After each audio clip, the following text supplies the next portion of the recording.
Assalamualaikum warahmatullahi wabarakatuh. Kembali lagi di channel Kang Bayu ID, channel informasi edukasi blog dan tutorial.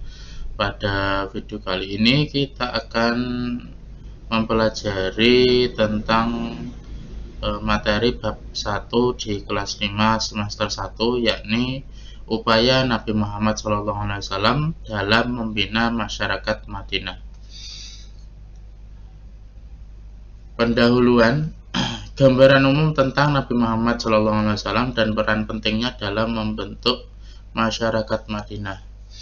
Jadi sebelumnya Nabi Muhammad itu asalnya kan dari Makkah, kemudian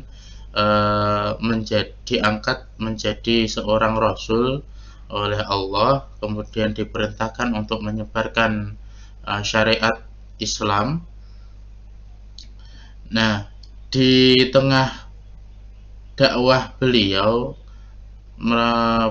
mendapatkan berbagai macam cobaan serta ancaman dari berbagai pihak, utamanya dari golongan kaum musyrikin Quraisy. Nah, dari hal-hal yang telah dialami oleh Nabi Muhammad tersebut, akhirnya Allah memerintahkan beliau untuk melakukan hijrah.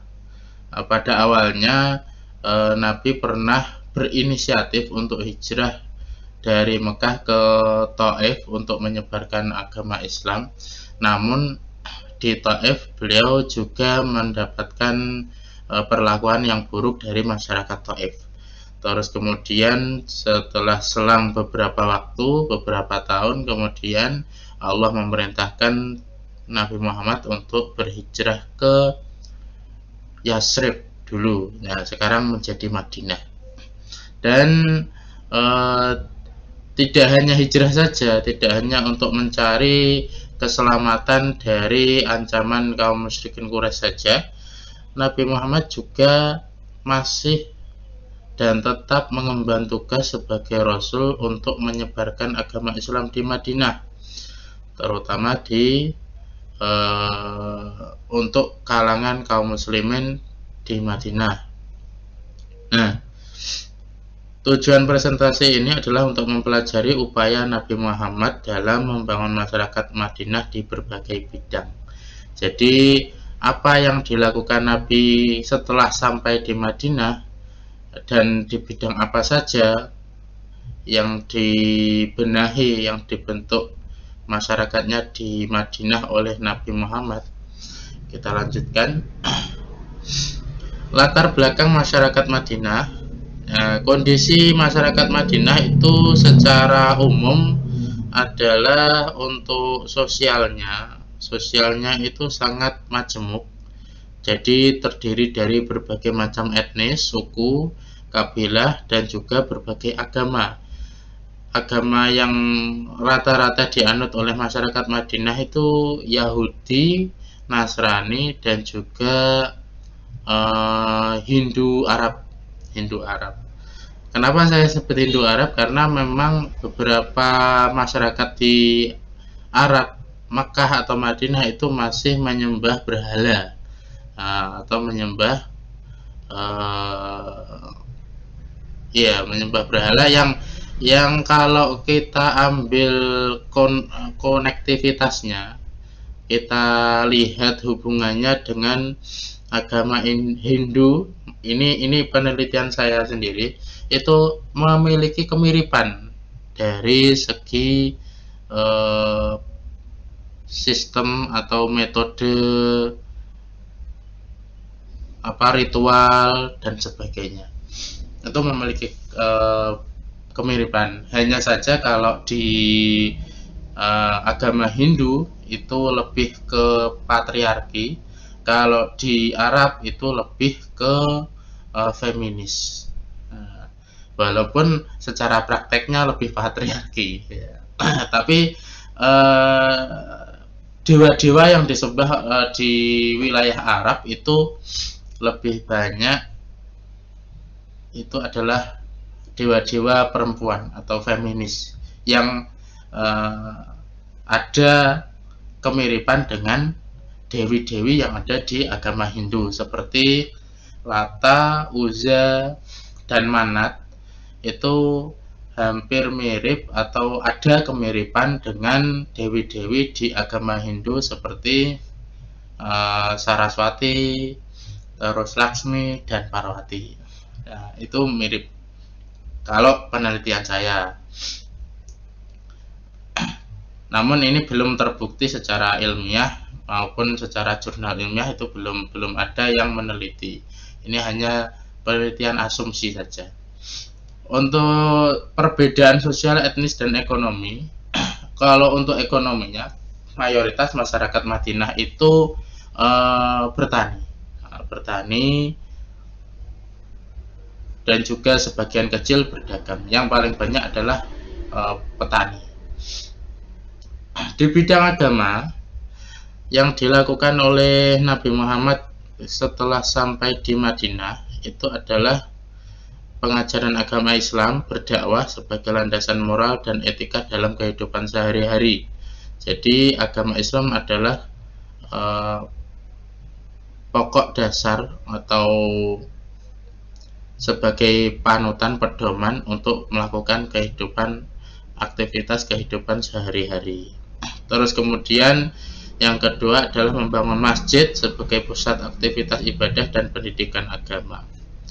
Nah, masjid yang dibangun pertama oleh Nabi yakni adalah Masjid Quba, yakni masjid yang berada di pinggiran kota Madinah atau pinggiran kota Yasrib.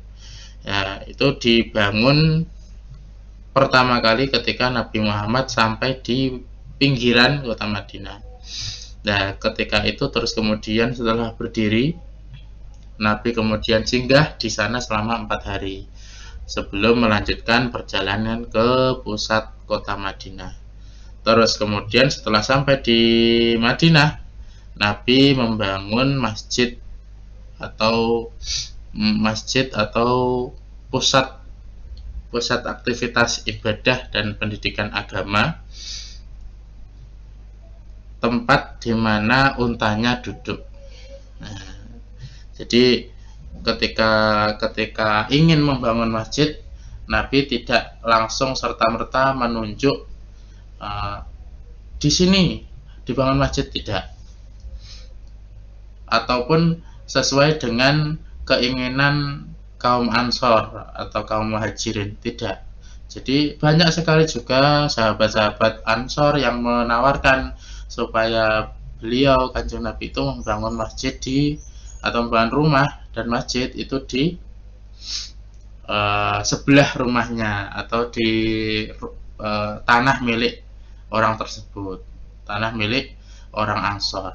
Tapi Nabi memutuskan untuk membiarkan supaya unta beliau itu menentukan di mana beliau akan membangun masjid.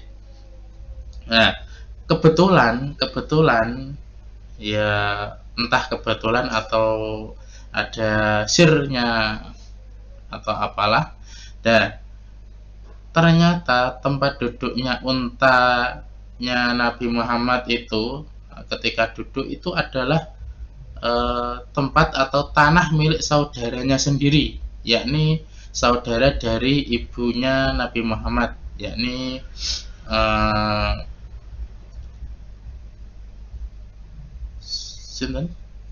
nama ibunya Nabi Siti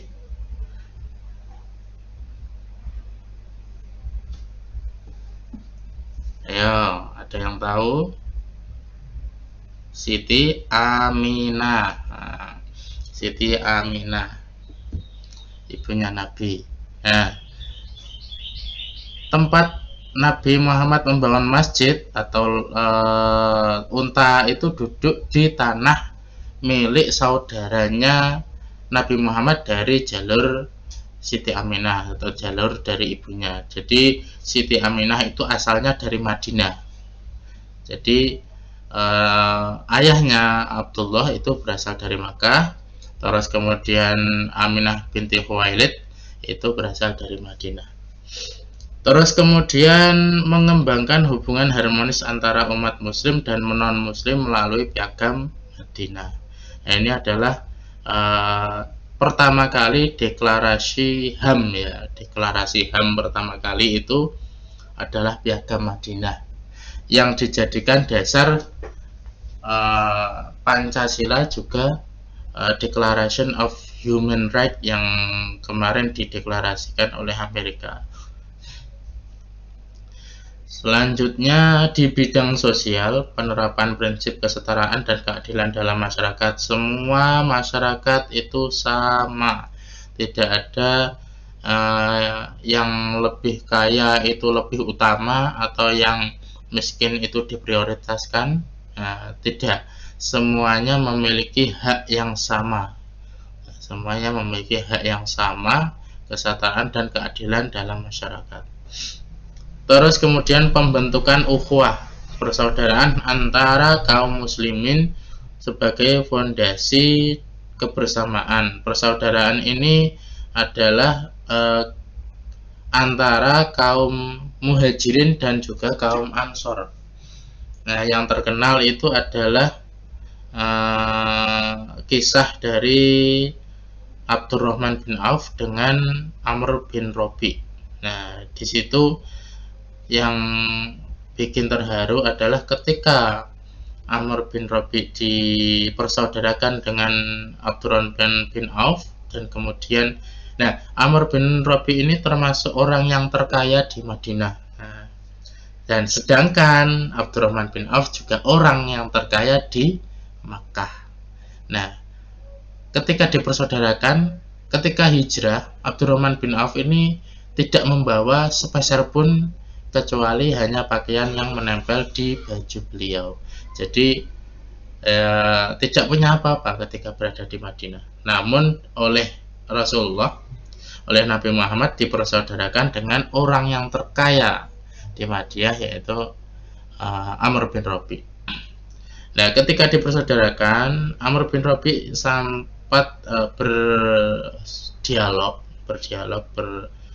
berkata kepada Abdurrahman bin Auf bahwa kita telah dipersaudarakan, maka hakku sebagian adalah milikmu.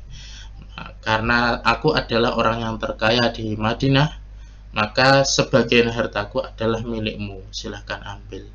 Terus kemudian, dan saya memiliki dua orang istri. Silahkan pilih mana yang menurutmu paling kamu sukai. Nah, kebetulan Abdurrahman bin Auf itu ketika hijrah itu masih dalam kondisi jomblo, tapi kaya raya. Walaupun ketika hijrah itu sudah jatuh miskin lagi. Nah,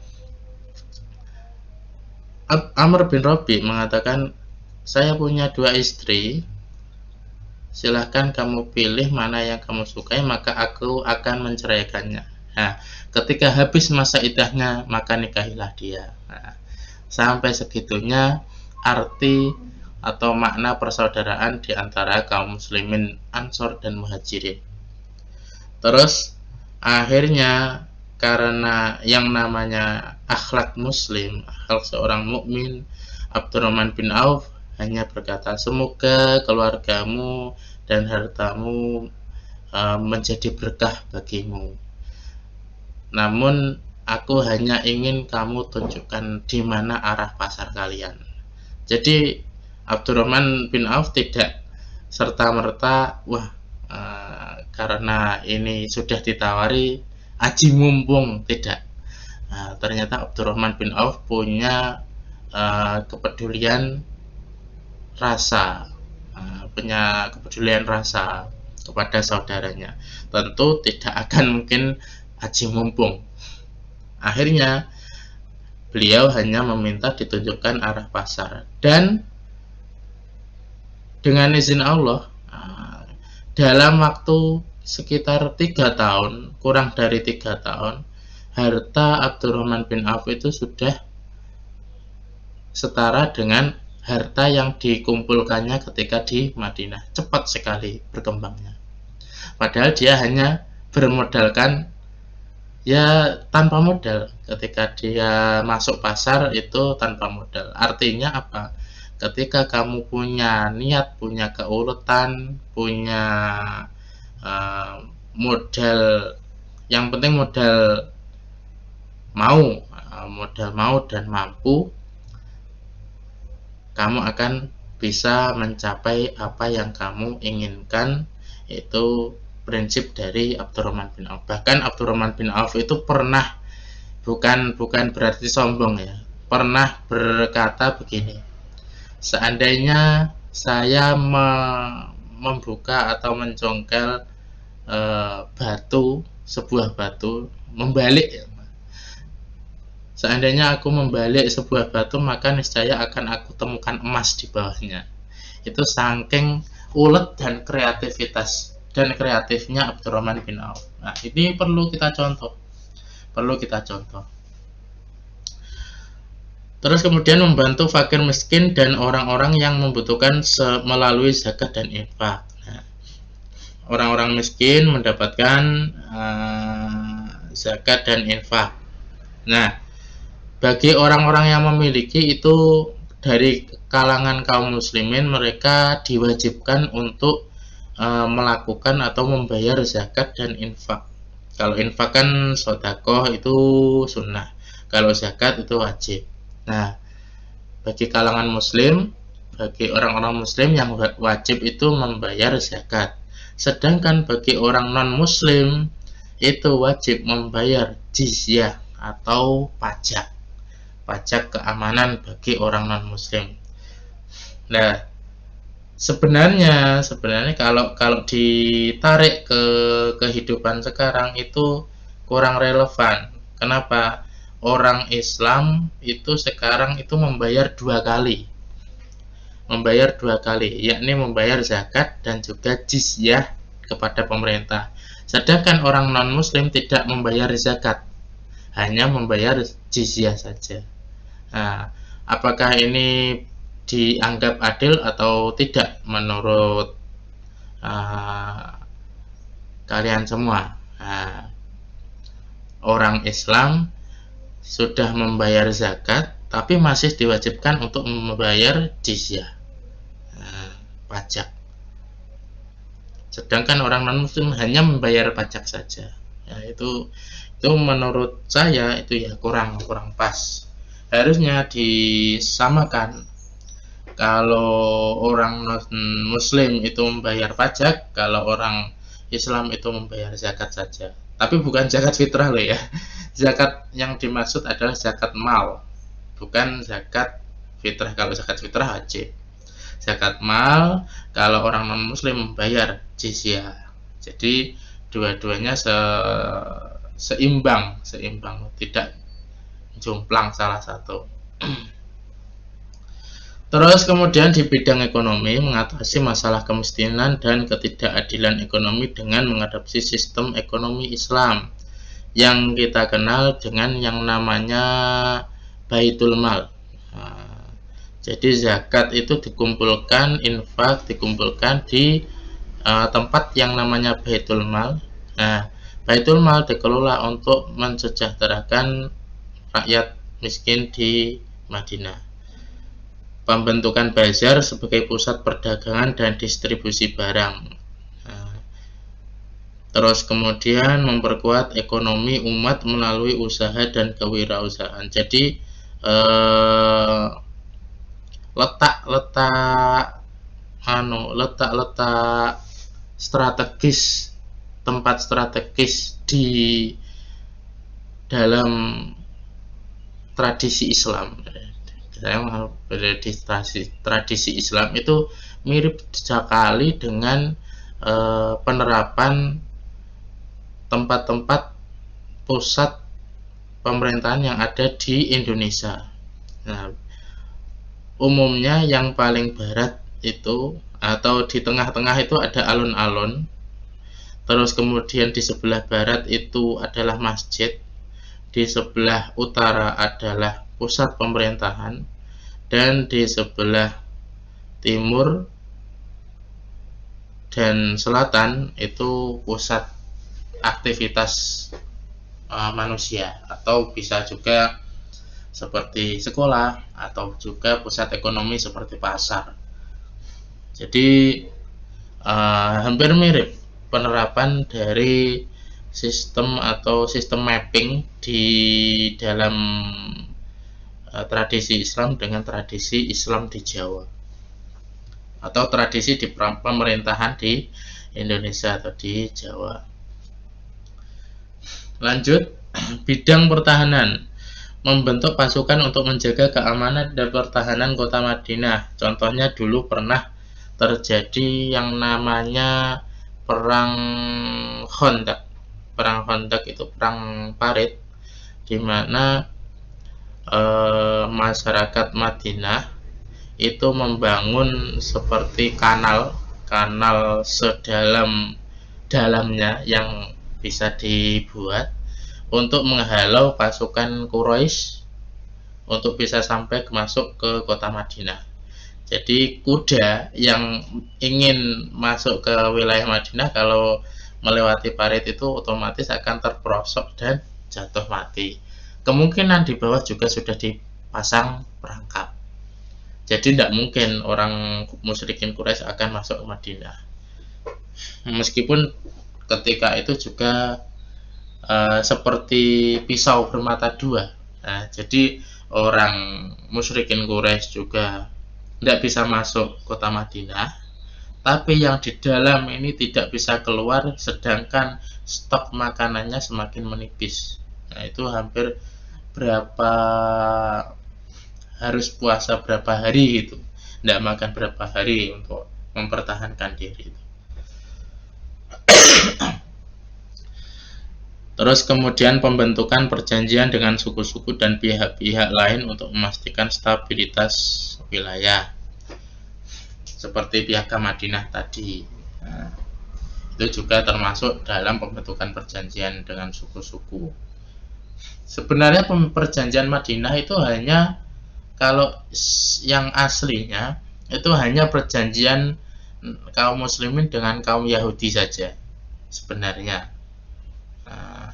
Kaum muslimin dengan kaum Yahudi saja, tidak dengan kaum yang lain. Hanya saja karena isinya relevan dengan kaum yang lain, otomatis juga yang lainnya mengikuti, karena yang mayoritas adalah Yahudi di sana waktu itu. Dampak dan peninggalan. Nah, pengaruh positif dari upaya Nabi Muhammad dalam membina masyarakat Madinah itu apa? Semakin terpupuknya masyarakat yang adil dan sejahtera, terus kemudian agamis dan juga makmur, dan juga rukun. Itu adalah efek atau pengaruh positif dari upaya Nabi Muhammad dalam membina masyarakat Madinah. Peninggalan bersejarah yang relevan hingga saat ini yakni Piagam Madinah itu sampai sekarang masih dijadikan referensi untuk perdamaian di seluruh dunia. Bahkan Pancasila itu juga merujuk kepada Piagam Madinah. Nah, itu. Kesimpulannya, jadi tadi seperti upaya Nabi Muhammad membentuk atau membangun masyarakat Madinah di berbagai bidang. Ada bidang keagamaan seperti bergotong royong membangun masjid, terus kemudian membangun pendidikan agama Islam. Nah, terus kemudian di bidang sosial Kanjeng Nabi juga membangun membuat Piagam Madinah, membangun kerukunan antar warga Islam, mempersaudarakan antara kaum muhajirin dan ansor, terus membangun kerukunan antar agama, antar muslim dan non muslim. Terus kemudian di bidang ekonomi juga membangun pasar dan juga membangkitkan baitul mal, membangun baitul mal. Terus kemudian menegakkan syariat zakat dan juga jizyah. Nah, terus kemudian di bidang apalagi satunya, ekonomi sosial, terus keagamaan, sama satu lagi apa tadi, di bidang pertahanan. Di bidang pertahanan, Kanjeng Nabi membangun benteng Madinah dengan Khandaq ketika perang Khandaq dengan parit. Itu salah satu pertahanan Madinah. Juga Madinah itu dikelilingi oleh beberapa bukit yang itu menjadi keuntungan bagi pertahanan di Madinah. Pentingnya memahami dan mengambil inspirasi dari pendekatan beliau dalam memecahkan masalah sosial, ekonomi, dan pertahanan. Jadi untuk memecahkan masalah sosial, ekonomi, dan pertahanan misal di negara kita bisa mengambil contoh dari kisah Nabi Muhammad. Kita bisa mengambil contoh bagaimana cara Nabi Muhammad membangun sistem sosial, sistem ekonomi, sistem keagamaan, dan sistem pertahanan bisa diterapkan di negara kita. Itu bagaimana?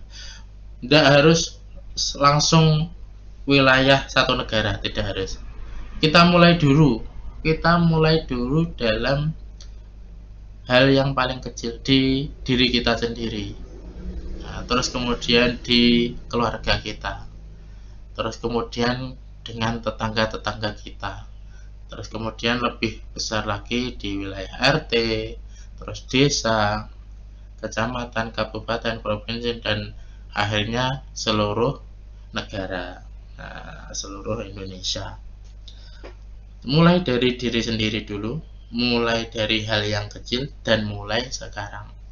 Itu inspirasi dari pendekatan beliau dalam memecahkan masalah. Semuanya bisa dimusyawarahkan. Jadi lebih banyak di Madinah itu Nabi lebih banyak mengutamakan musyawarah daripada langsung memerintah, karena hasil musyawarah itu bahkan oleh Nabi itu lebih kuat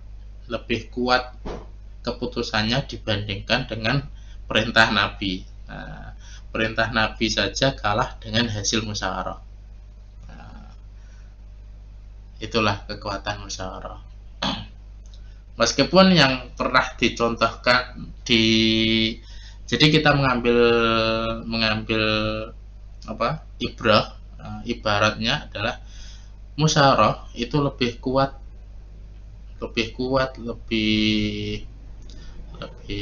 istilahnya tingkatannya lebih kuat dibandingkan dengan perintah Nabi. Terus kemudian tentu saja ketika musyawarah itu untuk hal-hal kebaikan, bukan hal-hal keburukan ya tentunya. Untuk hal-hal kebaikan, musyawarah itu kualitasnya itu lebih kuat dibandingkan dengan perintah Nabi. Dan itu sudah dicontohkan oleh Nabi sendiri. Walaupun hasilnya tentu perintah Nabi lebih baik, walaupun faktanya kan Nabi mengambil hasil musyawarah. Seperti contohnya ketika perang Uhud, ketika Nabi memerintahkan supaya kita tinggal saja di Madinah, tidak usah keluar karena benteng Madinah itu sudah cukup untuk menghalau melawan pasukan musyrikin Quraisy. Tapi kebanyakan sahabat karena terlena dengan kemenangan ketika perang Badar, akhirnya mereka agak memiliki keangkuhan atau ke positif, optimis atau terlalu berbangga hati. Akhirnya mereka bermusyawarah, kita keluar saja, kita hadang mereka di Uhud, hadang kaum musyrikin Quraisy di Uhud. Ternyata ketika di sana tidak terjadi seperti yang di perang Badar. Kaum muslimin mengalami kekalahan yang pertama itu di perang Uhud. Ya karena ya bisa juga diambil ibarat bahwa ketika para kaum muslimin itu bersepakat untuk dalam musyawarah, tapi ketika ada salah satu golongan itu mencederai atau berkhianat dari hasil musyawarah tersebut, maka yang terjadi adalah kehancuran. Di mana yang pertama adalah kaum atau yang bagian archer atau pemanah itu ditaruh di bagian bukit. Ketika melihat ada ghanimah, ada harta yang ditinggalkan oleh kaum musyrikin Quraisy, orang-orang yang ada di bukit itu tidak sabar dan merasa iri dengan apa yang dilakukan oleh yang bagian depan, yang bagian bawah, karena mereka mengambil ghanimah. Padahal sebenarnya pada akhirnya ghanimah itu akan dikumpulkan dulu untuk dibagi secara adil oleh Rasulullah. Tapi karena sudah merasa tidak nyaman di bukit dan merasa ingin mengambil harta tersebut, akhirnya pasukan yang di bukit itu turun. Nah, itu yang menyebabkan kehancuran kaum muslimin ketika di perang Uhud. Nah, terima kasih atas perhatiannya dan telah menonton video ini. Semoga bermanfaat. Untuk tanya jawab, bila ingin berdiskusi lebih lanjut, silahkan hubungi nomor berikut. Jangan lupa klik like, subscribe, dan komennya untuk supaya kita berinteraksi ya. Sampai jumpa di video berikutnya. Akhirul kalam. Assalamualaikum warahmatullahi wabarakatuh.